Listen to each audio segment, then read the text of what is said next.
नमस्कार दोस्तों, मेरा नाम है नवीन कुमार नंदन। जिन दंगों से देश के प्रधानमंत्री नरेंद्र मोदी का नाम जुड़ता था, प्रधानमंत्री मोदी उससे काफी परेशान होते थे। देश में प्रधानमंत्री नरेंद्र मोदी की काफी खिंचाई भी हुआ करती थी और आज सुप्रीम कोर्ट ने प्रधानमंत्री मोदी के लिए एक राहत भरी खबर सामने ला दी।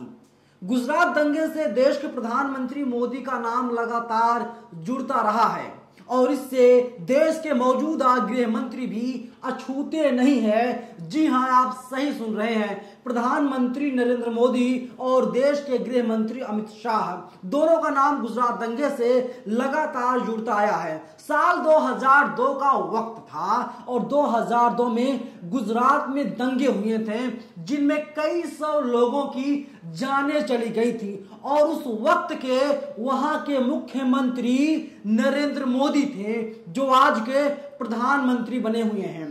गुजरात दंगे के कुल 9 मामले थे। सुप्रीम कोर्ट ने आज कहा 8 मामलों को बंद किया जा रहा है। हमेशा के लिए 8 मामलों की फाइलों को अब बंद किया जा रहा है और अब इन फाइलों को दोबारा से कभी खोला नहीं जाएगा। इसके बाद बीजेपी के तमाम नेता और प्रधानमंत्री नरेंद्र मोदी, देश के गृह मंत्री अमित शाह खुश हो गए। दोस्तों, आपको पता होगा परसों ही चीफ जस्टिस ऑफ इंडिया का कार्यभार यूयू ललित ने संभाला है। यानी देश की सबसे बड़ी अदालत के जो मुखिया हैं, जो चीफ जस्टिस हैं, उनका नाम है यूयू ललित।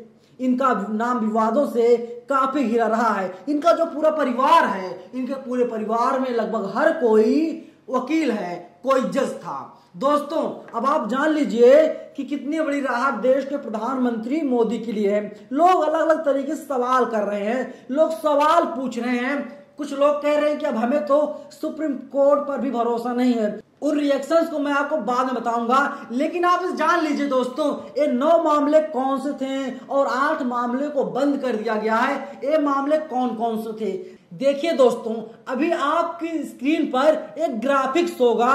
एक ग्राफिक्स दैनिक भास्कर का है। गुजरात दंगों से जुड़े 9 बड़े केस। नंबर 1, नारोदा पाटिया, तारीख 28 फरवरी 2002, 97 लोग मारे गए थे और इसमें 32 लोग दोषी करार दिए गए थे, जबकि वहीं 29 आरोपी बरी हो गए थे। दूसरा मामला है दोस्तों सरदारपुरा, तारीख 1 मार्च साल 2002, 33 लोग मारे गए थे, 17 लोग दोषी करार दिए गए थे और 14 आरोपी इसमें बरी हो गए थे। वही दोस्तों तीसरी घटना आपको बता रहा हूं। नारोदा गांव 28 फरवरी 2002 को हुआ था और इसमें 11 लोग मारे गए थे, 82 आरोपी बनाए गए हैं और इसकी सुनवाई अभी तक चल रही है। चौथा मामला दोस्तों है गुलबर्ग सोसाइटी, तारीख 28 फरवरी साल 2002, 69 लोग मारे गए थे, 24 लोग दोषी करार दिए गए थे, 36 आरोपी बरी कर दिए गए। वही पांचवा है गोधरा कांड, जो बहुत फेमस हुआ था दोस्तों। गोधरा कांड 27 फरवरी साल 2002 को हुआ था। इसमें 59 लोग मारे गए थे, 35 लोग दोषी करार दिए गए थे। छठा मामला देखिए, ओडे विलेज, तारीख 1 मार्च 2002, 3 लोग मारे गए थे, 9 लोग दोषी करार दिए गए थे और 32 आरोपी इसमें बरी कर दिए गए थे। सातवां है दीपदा दरवाजा, तारीख 28 फरवरी 2002, 11 लोग मारे गए, 22 लोग दोषी करार दे दिए गए, 61 लोग आरोपी बनाए गए। दोस्तों, मैं आपको एक ग्राफिक इसलिए दिखा रहा हूं क्योंकि ये खबर आपको किसी टीवी और अखबार में नहीं मिलेगी, क्योंकि टीवी और अखबार का काम है आपके और हमारे बीच नफरत के बीज बोना, जहर बोना। वहीं देखिए दोस्तों, 8वां कांड है बिल्किस बानो। एक घटना हुई थी 3 मार्च 2002 को, 7 लोग मारे गए थे, 11 लोग दोषी करार दिए गए थे।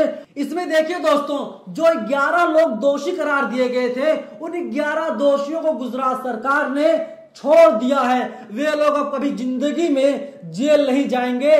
गुजरात सरकार का आदेश आया और उन लोगों को छोड़ दिया गया और एक एक विधायक ने कहा ये जो 11 दोषी थे साहब, ये लोग तो ब्राह्मण थे, इनके संस्कार अच्छे थे। सोच लीजिए भारतीय जनता पार्टी के नेताओं की मानसिकता क्या है।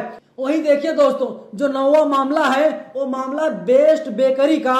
1 मार्च 2002 को एक घटना हुई थी, 14 लोग मारे गए थे, 4 लोग दोषी करार दिए गए थे और 5 आरोपियों को बरी कर दिया गया था। अब आप लोग दोस्तों सोचिए ये क्या हो रहा है हमारे देश में, और इन सब मामलों में लगातार देश के प्रधानमंत्री और नरेंद्र मोदी के नाम जुड़ते रहे हैं। कुछ लोग इतना कहते हैं दोस्तों, तकरीबन 100 गवाह, जब गोधरा कांड हुआ था 100 गवाह गृह मंत्री अमित शाह के खिलाफ थे। अमित शाह की पोजीशन लगातार बढ़ती गई और जो गवाह थे अमित शाह के खिलाफ वे सारे गवाह बदल गए। उन लोगों ने कहा अमित शाह की इसमें कोई गलती नहीं थी, अमित शाह को बकायदा कोर्ट से क्लीन चिट मिल गई। और इसीलिए दोस्तों अमित शाह को तड़ी पार कहते हैं। अपोजिशन के लीडर चाहे कन्हैया कुमार हो या तमाम ऐसे नेता हैं जो अमित शाह को तड़ी पार कहते हैं, और बीजेपी वाले उन पर कोई केस दर्ज नहीं करवा पाते। गोधरा कांड में अमित शाह का नाम जुड़ा हुआ था और उस वक्त दोस्तों साल 2002 था। 2002 में आज के प्रधानमंत्री नरेंद्र मोदी गुजरात के मुख्यमंत्री हुआ करते थे दोस्तों। और अब आप जान लीजिए, जब किसी राज्य में कोई दंगा होता है, जब किसी राज्य में कोई आंदोलन होता है, तो कहते हैं ना 24 घंटे से ज्यादा उस राज्य में बिना सरकार की सहमत के, बिना सत्ता के कहीं पर आंदोलन तक नहीं हो सकता। तो दंगा भड़काने में प्रधानमंत्री मोदी का नाम लगातार जुड़ता रहा है और अब 8 मामलों को हमेशा हमेशा के लिए बंद कर दिया गया है। और इससे प्रधानमंत्री मोदी को एक राहत भरी खबर है। हालांकि बंद नहीं होता तो उससे भी कोई फर्क प्रधानमंत्री मोदी पर नहीं पड़ता, लेकिन बंद हो जाने के बाद काफी राहत मिल गई है। अब कोई ये नहीं कह पाएगा प्रधानमंत्री मोदी उसमें शामिल थे।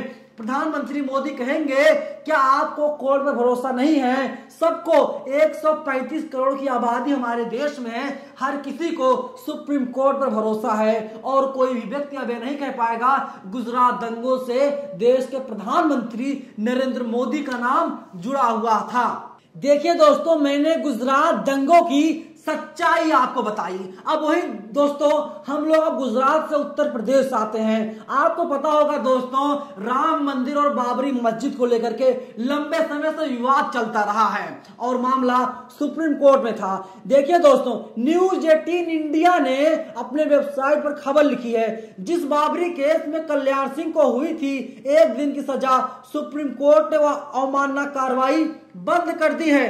दरअसल न्यायमूर्ति किशन कौशल की अध्यक्षता वाली शीर्ष अदालत की 3 न्यायाधीशों की पीठ ने मामले पर पर्दा डालते हुए कहा, इस मामले में अब कुछ नहीं बचा है। इसी विशेष अवमानना मामले में भाजपा के दिवंगत नेता और राज्य के पूर्व मुख्यमंत्री कल्याण सिंह ने 1 दिन की सजा काटी थी। बता दें कि 6 दिसंबर 1992 को कार सेवकों ने बाबरी मस्जिद ढहा दी थी। इसके तुरंत बाद कल्याण सिंह ने उत्तर प्रदेश के मुख्यमंत्री के पद से इस्तीफा दे दिया था। अगले दिन यानी 7 दिसंबर 1992 को केंद्र की नरसिम्हा राव सरकार ने यूपी की सरकार को बर्खास्त कर दिया था। देखिए दोस्तों, अब आपकी स्क्रीन पर होगा न्यूज 24 ने ट्वीट किया है। न्यूज 24 ने ट्वीट करते हुए लिखा है, सुप्रीम कोर्ट ने 1992 में बाबरी मस्जिद के विध्वंस से जुड़ी सभी कार्रवाई को बंद कर दिया है।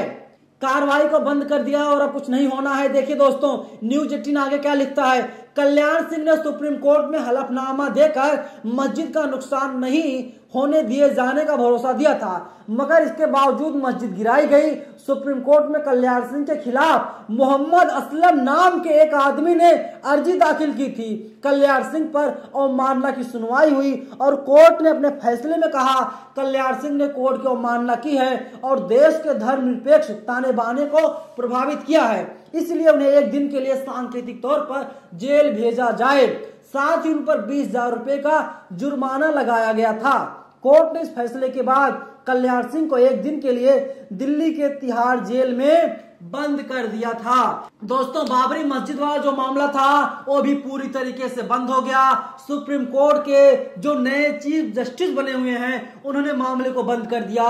गुजरात दंगे के 9 मामले थे, उन 8 मामलों को पूरी तरीके से हमेशा हमेशा के लिए बंद कर दिया था। कोई कह रहा दोस्तों जब इसी तरीके से धार्मिक स्थलों को तोड़ा जाएगा और मामला सुप्रीम कोर्ट पहुंचेगा, सुप्रीम कोर्ट पूरे मामले की कार्रवाई को बंद कर देगा, तो कहीं ना कहीं अब सुप्रीम कोर्ट पर भी भरोसा नहीं है। इसीलिए सुप्रीम कोर्ट को चाहिए दोबारा से इस पूरे मामले की जांच करवाए और जो न्याय है, न्याय दिलाने का काम सुप्रीम कोर्ट की तरफ से किया जाए। क्योंकि जो दोस्तों 135 करोड़ की आबादी हमारे देश की, सब लोगों को भरोसा होता है सुप्रीम कोर्ट पर। जब कोई मामला होता है, कोई राष्ट्रीय मामला होता है और सुप्रीम कोर्ट जाता है और सुप्रीम कोर्ट के जज से यही उम्मीद रहती दोस्तों, सुप्रीम कोर्ट के जज सही फैसला देंगे, सबके हक में फैसला देंगे, जो सच होगा, सच की जीत होगी और झूठ की हार होगी। इसीलिए हमारे देश में कहा जाता है सत्य में जयते।